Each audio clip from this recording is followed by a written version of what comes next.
blockchain practice at PwC, and I'm joined by Cynthia Jackson at US Bank and Rob Dursky at the Stellar Development Foundation. It's exciting to be here today. It's a key inflection point. We're all talking about the traction in the market with this technology. We're talking about scale. We're talking about things that are beyond experimentation. And so what we'd like to focus on here today is how we're seeing the unlock to that next wave of scale. How are we scaling business-ready solutions in a way that impact the stakeholders we serve, whether it's investors, consumers, or counterparties. And I think this is a really wonderful match. We have Cynthia representing a highly regulated bank that is thinking about the future of financial services for the institution with a mission in mind of empowering the communities that they serve by bringing the best of the bank. Complemented by Rob representing one of the preeminent public blockchains out there that is looking to solve for the future of financial access and how they can empower the institutions that serve the needs we all have when it comes to financial services. So as we think about that unlock of the next wave of scale, Cynthia, I'd like to start with you, and maybe with a brief intro as well, on how you're thinking about responsible innovation now pivoting to scaled business solutions. Thank you. Good afternoon, everyone. Cynthia Jackson with US Bank. I'll maybe position that with a brief intro just to put some perspective. Within US Bank, we are definitely proponents of responsible innovation. We have an entire innovation department that sits under our digital data and AI office. And our innovation department has several different practices. We have one practice called Applied Foresights. They're looking at those trends and signals that are like 20, 30 years out that could impact either our business models or our clients. We also have an intellectual property practice that helps with our patent filings. And then I myself am a part of our digital assets and blockchain practice. And we've been around since about 2015 and really take that responsible innovation to heart. And how we define that is, yes, we are looking at signals and trends in the financial services industry and wondering how those signals and trends either create opportunities or even in some cases present disruptions. And then working with those opportunities, those disruptions, and understanding the impacts to the specific business lines and bringing those to the attention of the business line. And I think it's through that open lines of communication, that partnership and relationships with our business line, that our calls are answered, our emails are responded to. We have these discussions on an ongoing basis. But as we all look at those opportunities or disruptions, blockchain, digital assets, asset tokenization, we're looking through that lens of what is feasible, right? What is desirable by our clients? And what's the viability of it? Because a lot of opportunities or things that we may find of interest don't necessarily align with what the business line's priorities are.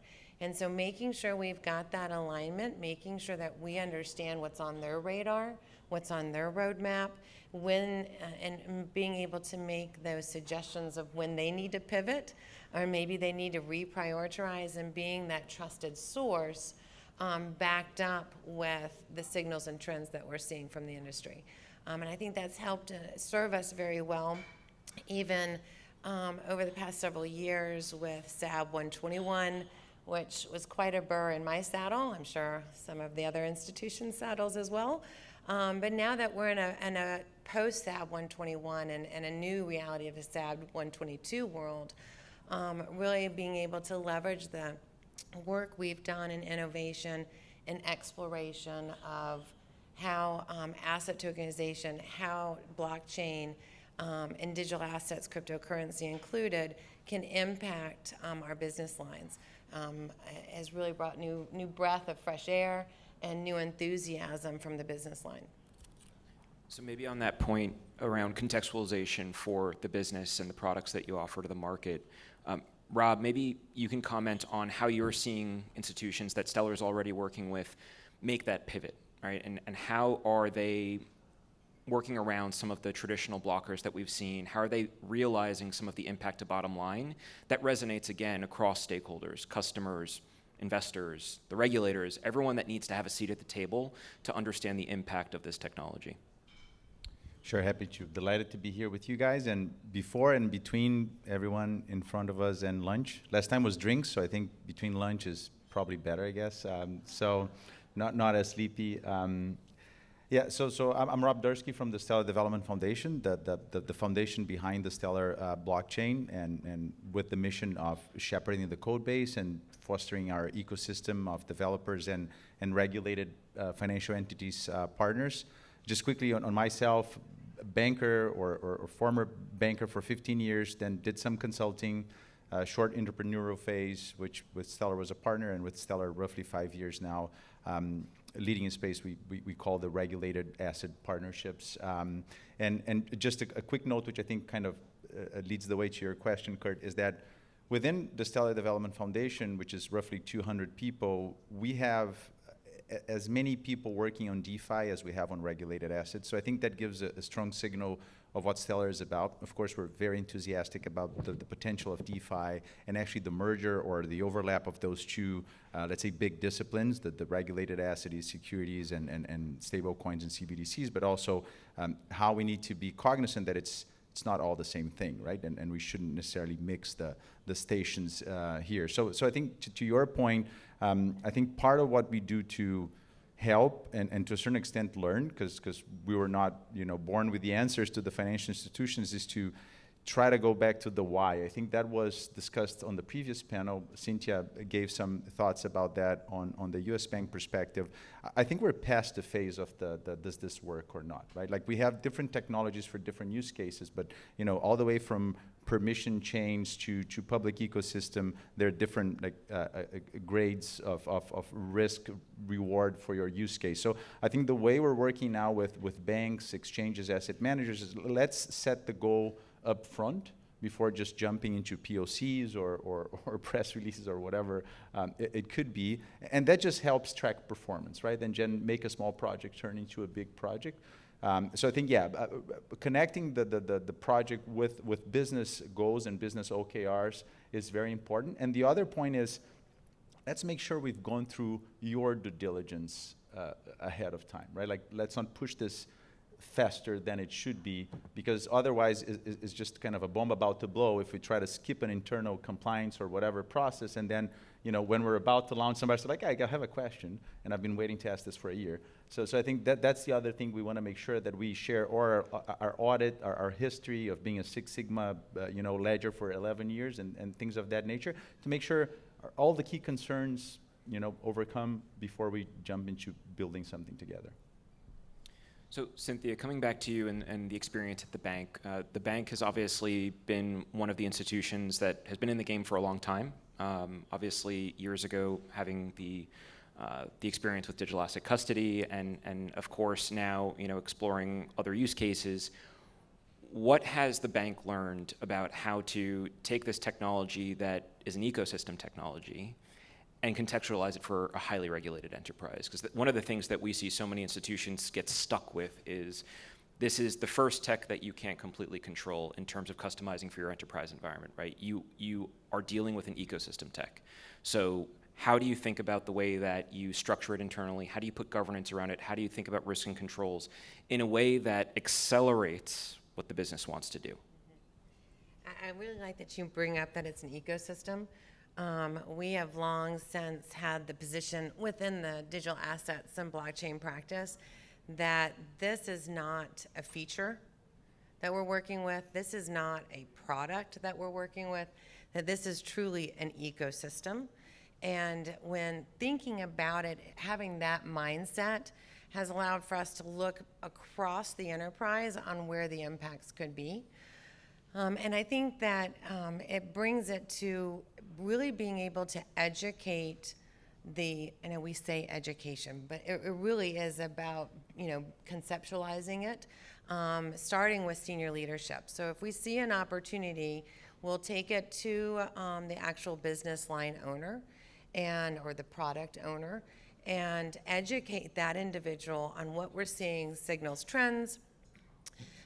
We also then, in building that education, rely on that senior leader to also provide us with subject matter expertise from their line and incorporate them into our activities, into our innovation, right, from the jump. We often joke that there's 70,000 innovators at US Bank, and all of us have ideas, but it really truly is bringing them in early so that we can start educating them so that when we get to that spot of commercialization, that subject matter expertise that's embedded in the business line has been with us all along. We do that not only in looking at, for example, we try to start with what are the operational processes today? What's the BAU today? What are the technological platforms that exist today for whatever, the product or the service may be? And then how does that change? How is it augmented? Or are there net new processes, net new technologies that we need to bring in?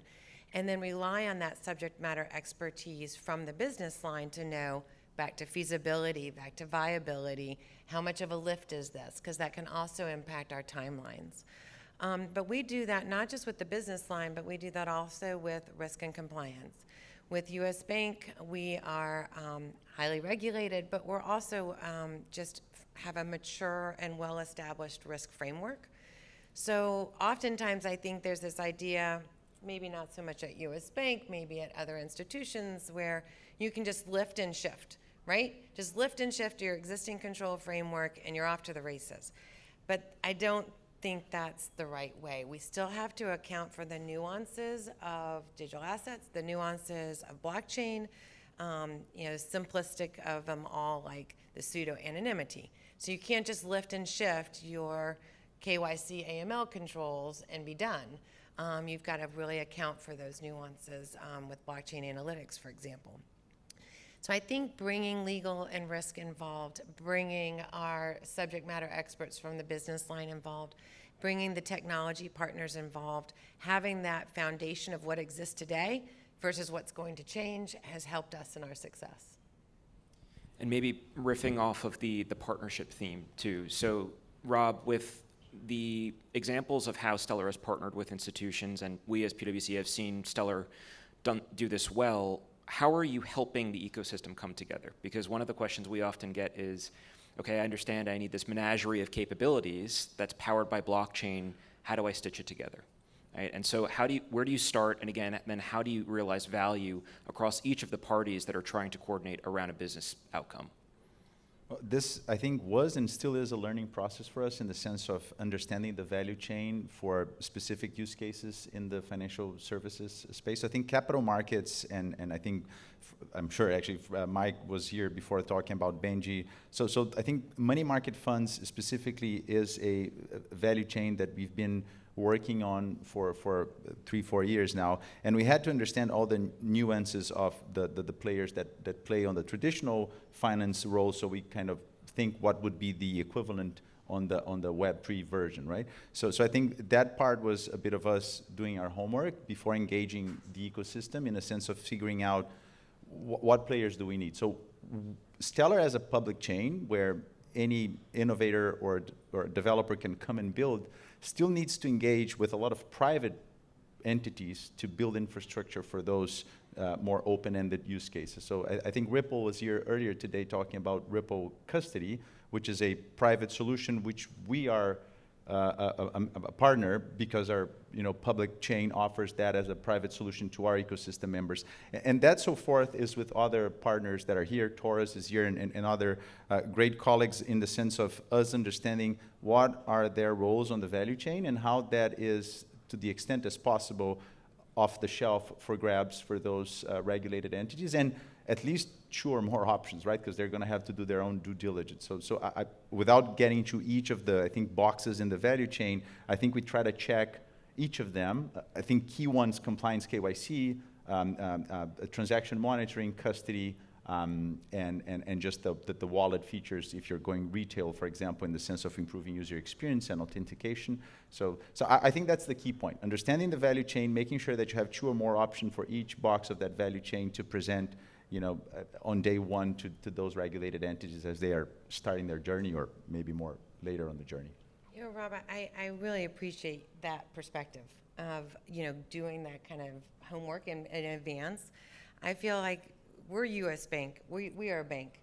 We really know how to do banking, and we have done it for 160 years, and we do it really, really well. But you're in technology, and so you bring that subject matter expertise to a bank. And I feel like with PwC too, like you bring that thought leadership, and you've got some of that knowledge on the macros that, again, as a bank we don't. And I think looking for or having that prepared when coming into those partnership discussions or early engagement discussions, that's a solid point. I'm glad you made that. And I think one thing that I know the three of us have spoken about at length that is still viewed as an inhibitor to greater scale is consumability. We all dream of a world where we don't have to use buzzwords or even use the word blockchain anymore. This should just be a better capability, a better product, better trust, more visibility, the outcomes that we've all been talking about for years. So, Cynthia, how are you and the bank thinking about the consumability of this tech? Again, we've proven it. It's not about proving that it works anymore. So how do we make this more consumable for employees, for investors, for, again, any stakeholder that works with you and knows you, but is potentially interested in this new offering? Gosh, it's almost the $64,000 question, right? I think what we are finding that's working is being able to really show the workflows, right? And so earlier I had kind of mentioned that when we go into innovation, we're looking at what the operational processes are today and doing a map workflows of that. And then being able to show what the workflow looks like in this new space.